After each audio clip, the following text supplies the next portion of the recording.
बिस्मिल्लाहिर्रहमानिर्रहीम। लेकिन भाई आज का हमारा टॉपिक है एनर्जी ऑफ रिवॉल्विंग इलेक्ट्रॉन।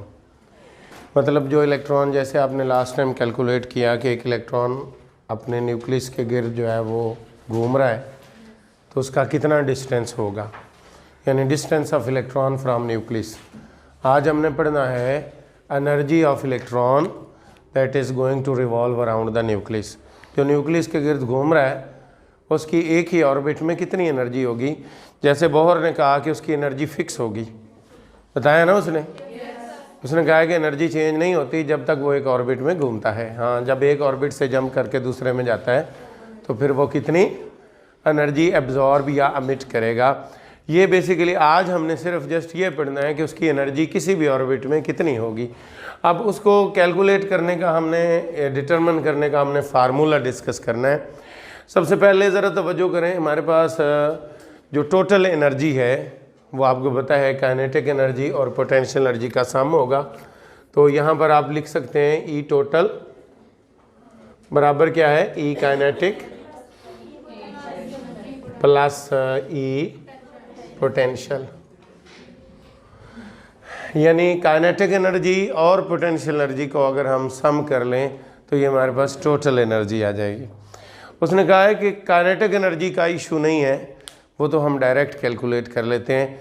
जैसे हमने वेलोसिटी v फ़र्ज़ कर ली तो काइनेटिक एनर्जी तो सिंपल हो जाएगी, ई के kinetic is equal to 1/2 mv square. इसको इक्वेशन 1 कह लें, इसको इक्वेशन 2 कह लें।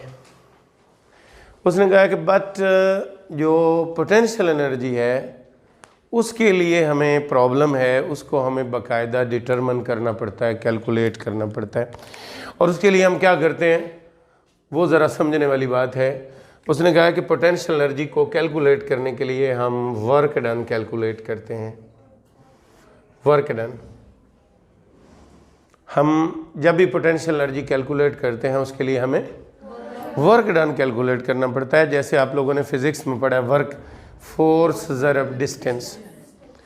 आपको पता है कि जब हम किसी बॉडी पर फोर्स लगाते हैं तो वो some sort of distance travel करता है, और अगर वो डिस्टेंस ट्रैवल करे तो हमने जितनी फोर्स लगाई है उसको डिस्टेंस से मल्टीप्लाई करेंगे, वो उसका टोटल वर्क डन आ जाएगा। मेरी बात समझ में आ गई। अगर वो बॉडी डिस्टेंस ट्रैवल नहीं करती तो फिर वर्क होगा नहीं। फिज़िक्स यही कहती है ना कि वर्क उस वक़्त होगा जब वो डिस्टेंस ट्रैवल करेगा। अब यहाँ पर हम बात कर रहे हैं कि वर्क जो है वो कैसे कैलकुलेट करना है। बड़ा सिंपल फार्मूला आपको इल्म है, याद है, force multiply by distance. Clear? आपको पता है ये इलेक्ट्रॉन है, दरमियान में न्यूक्लियस है, इन ये चार्ज पार्टिकल्स हैं और इनके दरमियान जो फोर्स लगेगी वो कोलम्बिक फोर्स होगी। क्या होगी? कोलम्बिक फोर्स होगी। वो कह रहा है कि फ़र्ज़ करें हम किसी चार्ज के ऊपर यानी किसी इलेक्ट्रॉन के ऊपर हम फोर्स लगाते हैं, और वो कितनी लगाते हैं, लाइक फोर्स बराबर है 1/4 pi epsilon naught r ZE square over r square. ये हम फोर्स लगाते हैं। ये वो फोर्स है जो आपने लास्ट आर्टिकल में पढ़ी थी, इसको कूलम्बिक फोर्स कहते हैं। कूलम्स लॉ के मुताबिक ये है न्यूक्लियस और इलेक्ट्रॉन के दरमियान। कहते हैं अगर हम ये इलेक्ट्रॉन पर लगाएं और electron very small distance dr travel करें। मेरी बात समझ में आ गई?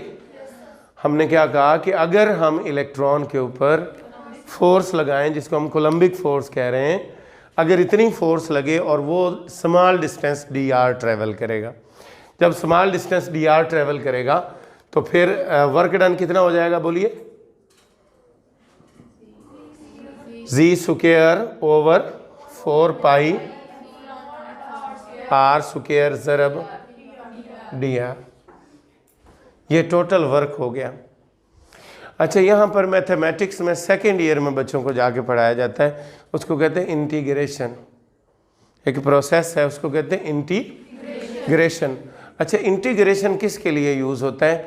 इंटीग्रेशन यूज़ होता है कि अगर बंदे को इतना वर्क डन कैलकुलेट कर लें इतने एरिए पर, मतलब स्मॉल वर्क डन हम कैलकुलेट कर लें, तो फिर बजाय इसके कि हम सारा अलग-अलग करने के बजाय पहली लिमिट से एंड वाली लिमिट तक इनिशियल और फाइनल लिमिट लगाकर उसको पूरे को इंटीग्रेट कर दें, यानी पूरे का सम कर दें, तो वो हमारे पास टोटल वर्क डन आ जाएगा। क्या आ जाएगा? मेरी बात समझ में आ गई? टोटल वर्क डन आ जाएगा। वो कह रहा है कि हमने इलेक्ट्रॉन को इन्फिनिटी से आर तक लेकर आना है। कहाँ तक लेकर आना है? Infinity to r. अब इन्फिनिटी क्या है? इन्फिनिट प्लेस किसी भी इलेक्ट्रॉन के लिए वो जगह है जहाँ पर न्यूक्लियस उसको अट्रैक्ट नहीं करता। इन्फिनिट प्लेस किसी भी इलेक्ट्रॉन के लिए वो जगह है जहाँ पर न्यूक्लियस उसको इलेक्ट्रॉन को अट्रैक्ट नहीं कर रहा। यूँ समझ लें कि electron has come out of the nucleus या ऑर्बिट, ऑर्बिट से बाहर आ गया, न्यूक्लियस की अट्रैक्शन से बाहर आ गया। जैसे आप सोडियम की आयोनाइजेशन कर लें, आयोनाइजेशन क्या होता है? इलेक्ट्रॉन बाहर निकाल देते हैं। बाहर निकालने का मतलब है कि अब इलेक्ट्रॉन उस न्यूक्लियस को न्यूक्लियस उस इलेक्ट्रॉन को अट्रैक्ट नहीं कर रहा। तो बिल्कुल सिंपल बात यह है, वो कह रहा है कि हमने इन्फिनिटी से इलेक्ट्रॉन को उठाना है और कहाँ तक लाना है? आर तक। हम यूँ समझ लें अभी तक ये जो वर्क डन आपने कैलकुलेट किया है, ये हो सकता है आपने इन्फिनिटी से उठाया हो और थोड़ा सा फासला तय किया हो आपने डी आर। मेरी बात समझ में आ गई? अब आप क्या चाहते हैं? टोटल इन्फिनिटी से उठाएं और कहाँ तक लाएं? तो बजाय इसके कि हम सारे डी आर निकाल कर एंड पे जमा करें, हम इन्फिनिटी पहली लिमिट लगाते हैं, आर दूसरी, और इस पूरे वर्क डन को इंटीग्रेट कर देते हैं। इंटीग्रेट, समझ आ गई बात की? अच्छा, इंटीग्रेट जो है उसका एक बाकायदा मैथमेटिक्स में रूल्स होते हैं। मैं ज़्यादा तो आपको उसका नहीं बताऊंगा, लेकिन इसके हवाले से ज़रूर आपको क्लियर करूंगा। सबसे पहले देखें work done, total work done जो है, टोटल वर्क डन जो है, अगर आप इसको इंटीग्रेट कर दें इन्फिनिटी टू आर, तो ये कहलाएगी पोटेंशियल एनर्जी। क्या कहलाएगी? यानी आप यूं समझ लें, सिंपल वर्क डन कह लें। हाँ जी, क्लियर? समझ आ गई? ये जो मैंने टेढ़ा सा साइन लगाया है इसको कहते हैं इंटीग्रल। ये ऐसे लगाया, इंटीग्रल। यही इंटीग्रेशन का प्रोसेस है।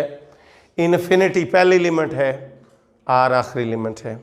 इन्फिनिटी से आर तक वर्क डन लिखा और टोटल वर्क डन कैलकुलेट कर लिया। जितना टोटल वर्क डन है उसको हम पोटेंशियल एनर्जी कहते हैं। उसको हम क्या कहते हैं? समझ आई है बात की कि नहीं? पोटेंशियल एनर्जी किसके बराबर आ जाएगा? बोलिए। Infinity to r z square 4 pi r square d r. अब इस इंटीग्रल को हल करने का क्या तरीका होता है? जैसे आप कोई फंक्शन किसी चीज़ के ऊपर अप्लाई करते हैं तो उसमें उसको कैसे सॉल्व करते हैं, कैसे सॉर्ट आउट करते हैं। पहले आप ये समझ लें, ये जो डी आर है ये जाहिर कर रहा है कि आर चेंज हो रहा है। D R mean change in are, D R mean change in are. बाकी सारे के सारे कॉन्स्टेंट्स हैं। बाकी सारे के सारे क्या हैं? अब कॉन्स्टेंट सारे आप बाहर निकाल लें। Z square over infinity to, ये जो आर स्क्वायर बटे के नीचे लगा हुआ है इसको आप ऊपर ले जाएं तो इसकी पावर कितनी बन जाएगी? -2, और साथ में क्या है? क्लियर होगी बात? समझ आ गई है सबको? अब इंटीग्रल को हल करने का क्या तरीका होता है? एक हमारे पास मैथमेटिक्स में पावर रूल होता है, पावर रूल। उसके ज़रिए हम इसको हल करते हैं। पावर रूल ये होता है कि अगर किसी भी वेरिएबल की पावर मौजूद हो, पावर हो उसके ऊपर, और उसके साथ उसका डेरिवेटिव, डी आर कहते हैं डेरिवेटिव को, मौजूद हो, तो इसकी पावर में सिंपल क्या करना है? एक ऐड कर देना 1, और जो जवाब है उस पर डिवाइड कर देना। जब आप डिवाइड करेंगे तो ये सारा कुछ ख़त्म हो जाएगा। मैंने दोबारा रिपीट करता हूँ, पावर में 1 ऐड करना, जो जवाब आए उस पर डिवाइड कर देना। देखें मिसाल के तौर पर Z square over 4 pi epsilon not. देखें ये सारा कुछ इंटीग्रल वगैरह ख़त्म हो जाना है। अब r की पावर में -2 जमा 1 ऐड किया, जवाब कितना आया? -1 पर डिवाइड कर दिया। ये सिर्फ लिमिट रह जाएगी इन्फिनिटी टू r, बाकी इंटीग्रल खत्म हो जाएगा। सीधी लाइन लगा के जस्ट लिमिट लिख दिया। समझ आई? कहाँ से नहीं आई? ये वाला स्टेप, ये वाला तो वैसे ही लिखा ना। ये जो है ना, ये वाला ये बाहर निकाल लिया, सही है। अंदर क्या रह गया? 1/r2, 1/r2 को ऊपर ले गए तो r -2 हो गया। कोई चीज़ जब रकम बटे के नीचे होती है, उसकी जब पावर ऊपर जाती है तो पावर माइनस, साइन चेंज नहीं हो जाता। तो इधर नीचे +2 था, ऊपर गई तो -2 हो गया। अब r की पावर -2 60 dr है, इसकी पावर में 1 ऐड करो, जो जवाब है उस पर डिवाइड कर दो। dr भी खत्म हो गया, इंटीग्रल भी खत्म हो गया। ये रूल होता है ना, मैथमेटिक्स आप लोगों ने नहीं पढ़ा। अब आप लोगों को I can not teach you all those things कि कैसे कन्वर्ट होता है। Even you don't know about derivative के बारे में आप नहीं जानते। तो ये सारी चीज़ें पढ़े बगैर लोग तो इसको क्या करते हैं, लोग इसकी क्रैमिंग करते हैं, रट्टा लगाते हैं। मतलब यहाँ से ये हो गया, ये इसका आंसर आ गया। लेकिन मैं तो आपको सारा मतलब मैथमेटिकली सॉल्व करवा रहा हूँ। लेकिन इससे ज़्यादा अगर आप कहें ना कि मतलब ये dr क्या चीज़ है, इंटीग्रल, तो ये बड़ी लंबी डिटेल्स हैं, वो आपको समझ नहीं आएगी। क्लियर होगी बात? बस आप इतनी बात याद रख लें, this is more than sufficient for you. -2 इसकी पावर में 1 ऐड किया और जो जवाब आया उस पर डिवाइड कर दिया, लिमिट लगा दी इन्फिनिटी टू r। अब माइनस को बाहर निकाल लो,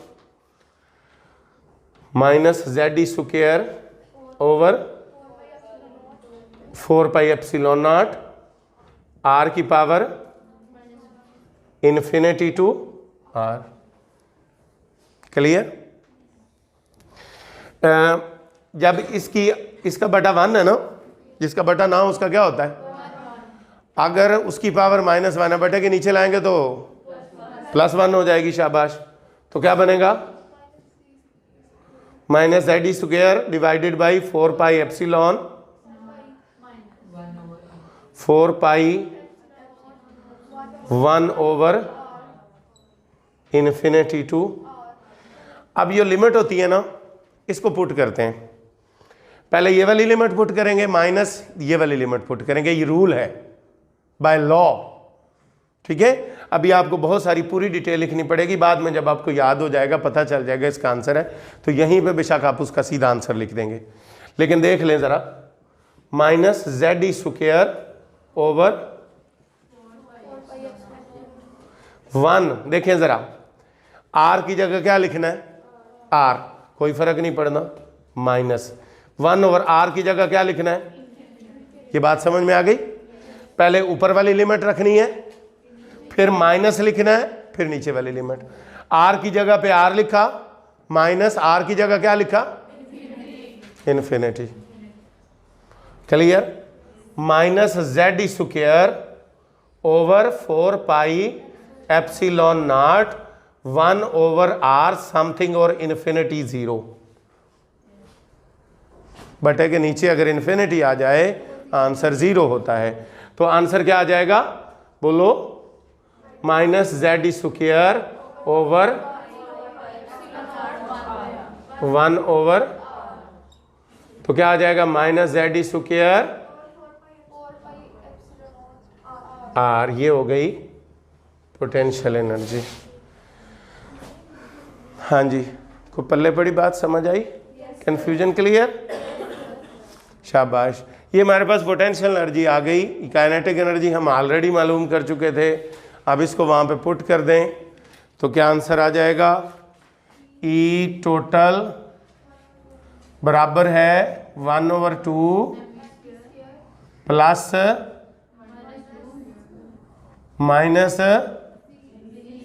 ओवर। अब आपको पता है ना, -1/r आंसर आया बेसिकली।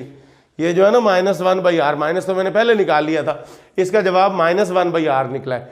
ये आप 1-2 स्टेप करके यहाँ पर भी पुट कर सकते हैं, बहुत ज़्यादा डिटेल लिखने की बजाय।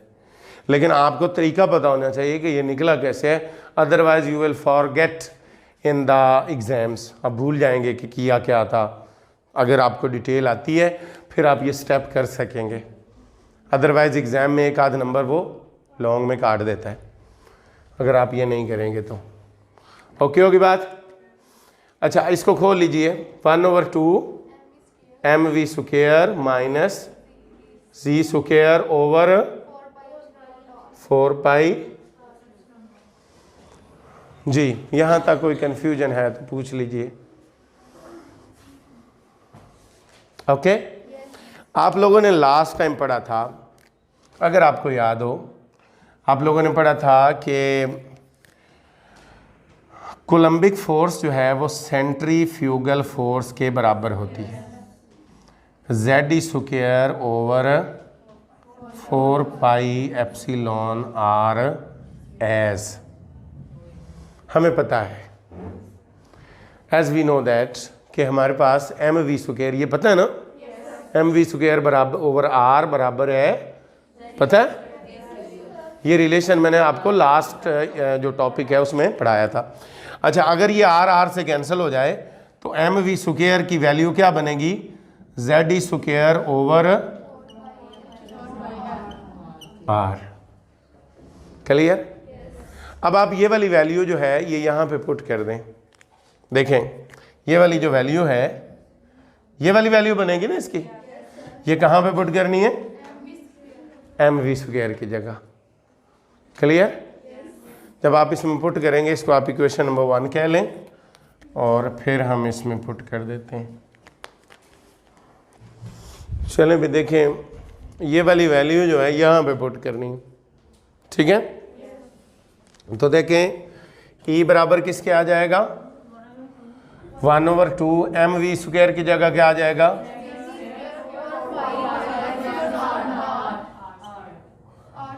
आर स्क्वायर नहीं है, आर है simple, Z square over. Clear?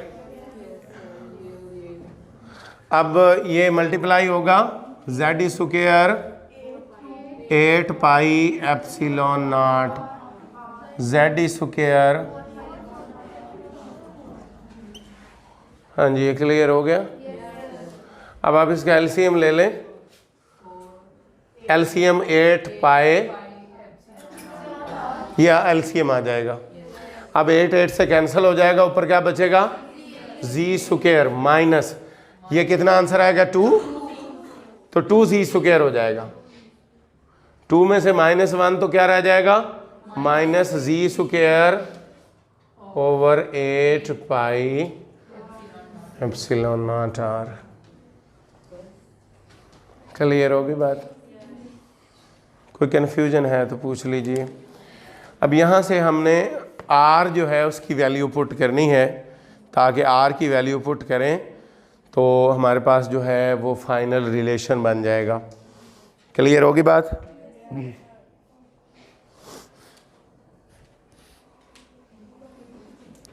हाँ जी, ये किसके बराबर है बोलिए?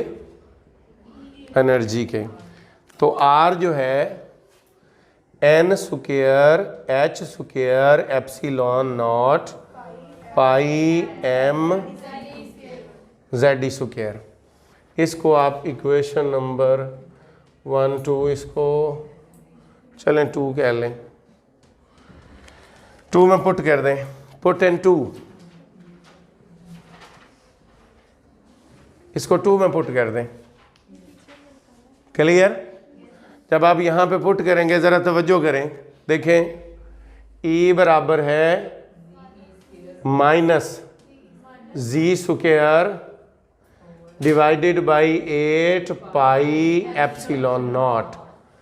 आर की जगह ये पूरी वैल्यू लिखनी है, ये आर नज़र आ रहा है ना, इसकी जगह ये पूरी वैल्यू लिखनी, एन स्क्वायर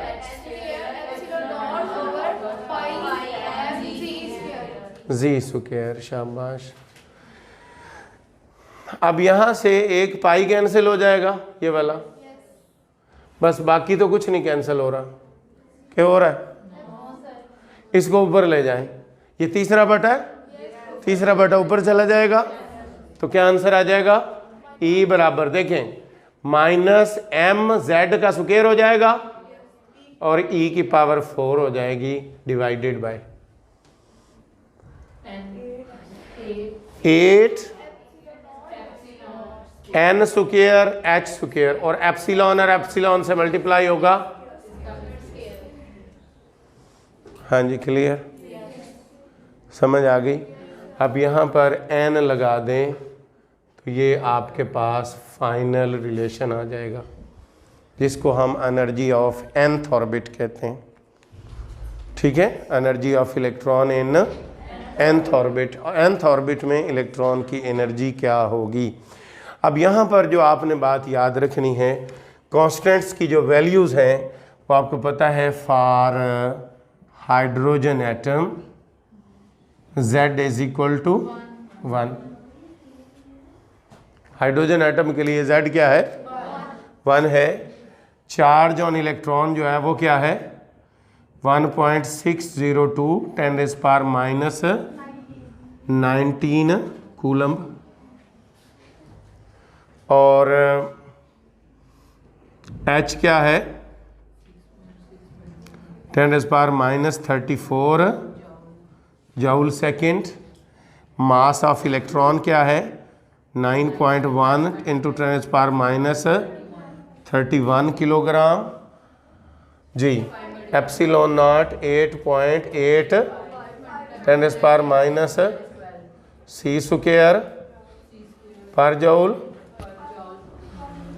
और कोई चीज़ रह गई, सारे कांस्टेंट्स की वैल्यूज़ पुट कर देंगे तो यहाँ से ई एन जो है एन रह जाएगा, बाकी जो है वो सारी वैल्यूज़ पुट हो जाएंगी।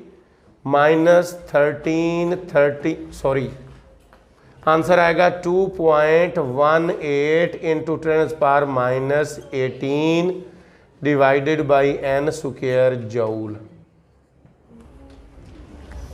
ये ज़रा समझ लें पॉइंट। हाँ जी, ये जो एनर्जी आई है ये आई है जूल, मतलब जूल में आई है। हमने इसको किलो जूल पर मोल में कन्वर्ट करना है। किस में कन्वर्ट करना है, किलो जूल पर मोल में कन्वर्ट करना है। अब कैसे कैलकुलेट करना है, कैसे कन्वर्ट करना है, आप देखें। अगर हम इसको किलो जूल में कन्वर्ट करते हैं तो हम इसको 1000 पर डिवाइड करेंगे, क्योंकि ये जूल में है ना। कितने में कन्वर्ट करें, कितने पे डिवाइड करेंगे, 1000 पर। और ये समझ लें एक इलेक्ट्रॉन की एनर्जी है। कितने इलेक्ट्रॉन की एनर्जी है, एक इलेक्ट्रॉन की एनर्जी है। और अगर हमने एक मोल इलेक्ट्रॉन के लिए कैलकुलेट करनी हो तो फिर एक मोल में कितने इलेक्ट्रॉन होंगे, 6.02। एक की एनर्जी दी गई है, 6.02 करनी होगी तो मल्टीप्लाई कर देंगे। अब बोलो। तो इसका मतलब ये है कि अगर आपने एनर्जी ऑफ 1 इलेक्ट्रॉन आपको दे दी गई है -2.18 10⁻⁻, आपने इसको कितने से मल्टीप्लाई कर दिया। अब क्या हो गया, ये एक मोल इलेक्ट्रॉन की एनर्जी आ गई और पहले जूल में थी, अब इसको कितने में कन्वर्ट कर दिया, किलो जूल में। तो ये हो गई किलो जूल पर मोल। समझ आई कि नहीं आया पॉइंट। देखें एक मोल में कितने इलेक्ट्रॉन होते हैं, 6.02।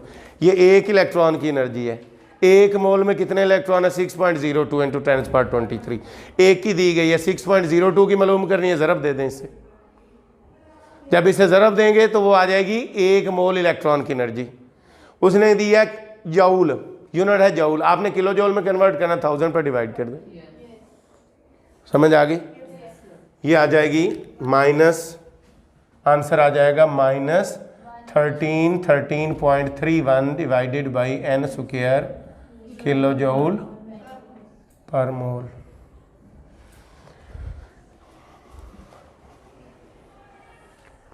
क्लियर। कोई कंफ्यूजन है तो पूछ लें।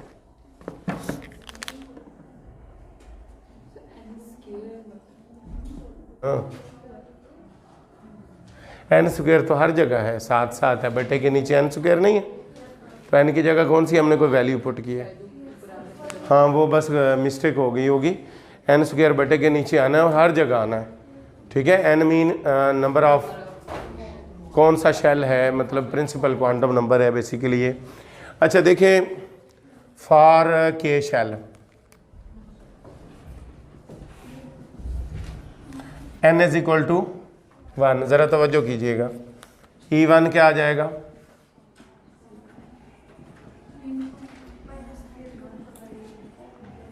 किलो जूल, तो E1 क्या आ जाएगा,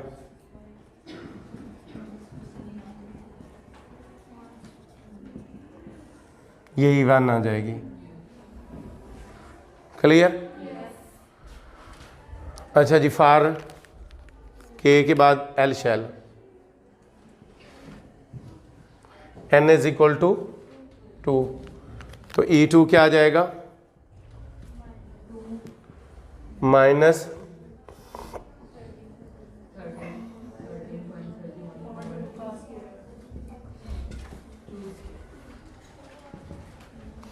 क्या आंसर आ जाएगा,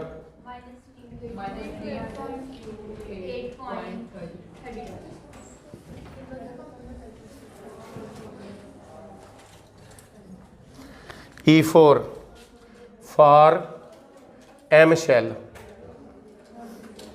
जी, n इज इक्वल टू 3, ये n सॉरी ये E2 होगी ना, तो E3 कितना हो जाएगा, माइनस डिवाइडेड बाय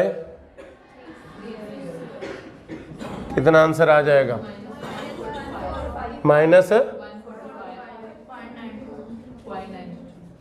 92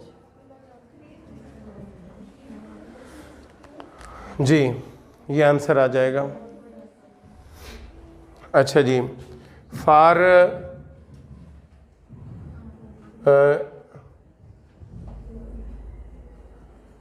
वहाँ पर n क्या होगा, 4, फोर्थ शेल जो है, ठीक है।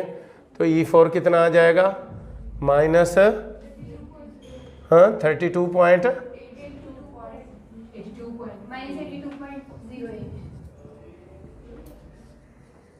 किलो जूल पर मोल। अच्छा देखें, माइनस में जैसे जैसे वैल्यू छोटी हो रही है ऐसे इनफैक्ट बड़ी हो रही है, ऐसे इनफैक्ट बड़ी हो रही है। तो इसका मतलब है जैसे जैसे आप इलेक्ट्रॉन न्यूक्लियस से दूर लेकर जा रहे हैं उसकी एनर्जी ऑर्बिट की क्या हो रही है, बढ़ रही है। यानी ये पहले ऑर्बिट में एनर्जी जो है वो क्या है, कम है, दूसरे ऑर्बिट में ज़्यादा है, तीसरे ऑर्बिट में उससे ज़्यादा है और चौथे ऑर्बिट में उससे ज़्यादा है। क्लियर होगी बात? इसका मतलब as you go away from the nucleus, ये सवाल आ जाता है कि जैसे जैसे आप न्यूक्लियस से अवे जाएंगे इलेक्ट्रॉन की ऑर्बिट्स में एनर्जी बढ़ती जाएगी। अच्छा कैसे बढ़ती जाएगी, जस्टिफाई करें तो आपने ये पूरा मैथमेटिकली यहाँ तक लिखना है। अच्छा उसके बाद एक और पॉइंट यहाँ पर रह गया है, वो ये है E2 minus E1, E2 minus E1, ठीक है। E2 माइनस E1 क्या है, माइनस 328.32 माइनस 13.31, तो कितना आंसर आ जाएगा, 984 किलो जूल पर मोल। ये क्या आ जाएगा, E2 minus E1।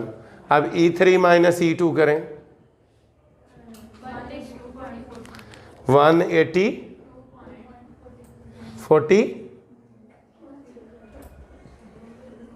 Kilo joule पर मोल। और E4 माइनस E3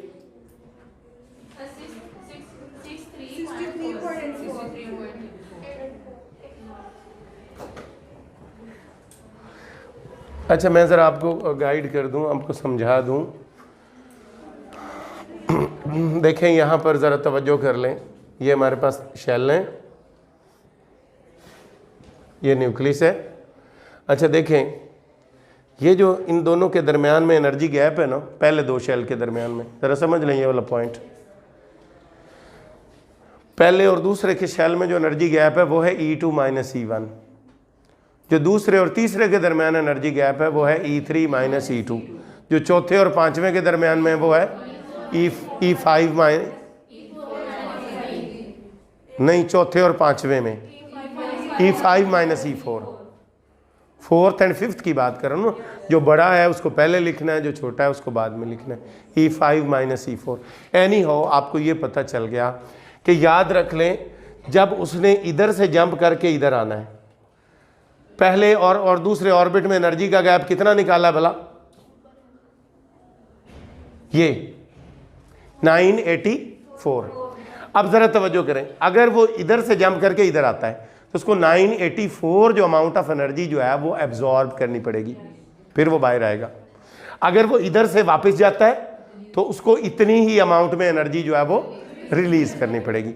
मेरी बात समझ में आ गई? तो ये होता है कि एक ऑर्बिट से दूसरे ऑर्बिट में जाने के लिए उसको कितनी एनर्जी चाहिए, एक ऑर्बिट से दूसरे ऑर्बिट में जाने के लिए उसको कितनी एनर्जी चाहिए। अब मैं आपको हाइड्रोजन की बात करता हूं। हाइड्रोजन का शेल ही एक है, हाइड्रोजन का शेल एक है। अगर मैं लिखता हूं infinity minus E1, infinity minus E1, इसका मतलब है कि पहले शेल से निकालकर उसको इन्फिनिटी पर ले जाना।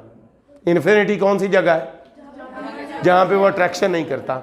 जब वो बाहर निकल जाएगा तो इसका मतलब इस प्रोसेस को हम आयोनाइजेशन एनर्जी कहते हैं। बोलो ऐसे ही है? अच्छा, समथिंग और इन्फिनिटी जीरो होता है। सबसे पहले इन्फिनिटी की वैल्यू निकाल लें।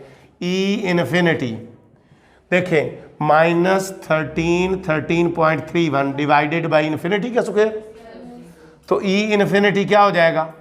जीरो। इसका मतलब इन्फिनिट प्लेस पर एनर्जी क्या होती है? जीरो। इन्फिनिटी माइनस E1 तो क्या हो जाएगा? जीरो माइनस, तो क्या आ जाएगा? Positive. This is called ionisation energy of hydrogen atom. ठीक होगी बात? Thank you very much.